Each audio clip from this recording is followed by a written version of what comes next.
కొన్నిసార్లు నమ్మకం అనేది ఎంత బలంగా ఉంటుందంటేనండి, ఈ సంఘటన అందుకు ఉదాహరణ.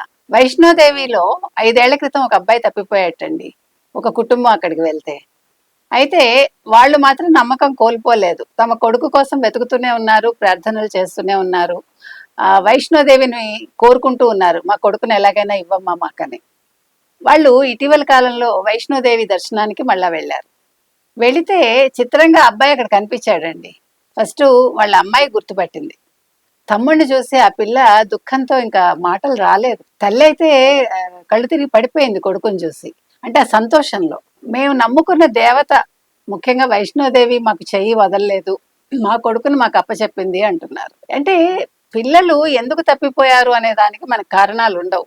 ఇక్కడ ఈ విషయంలో కూడా అంతే. అబ్బాయి ఎందుకు తప్పిపోయాడో తెలియదు కానీ మొత్తం మీద వాళ్ళ నమ్మకం అయితే గెలిచిందండి.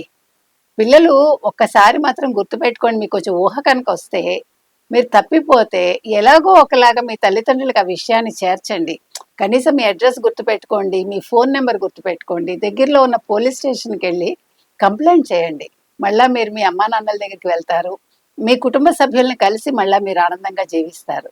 ఏది ఏమైనా వైష్ణోదేవికి వెళ్ళినందుకు వాళ్ళు పోగొట్టుకున్న బిడ్డని మళ్ళా పొందగలిగారు.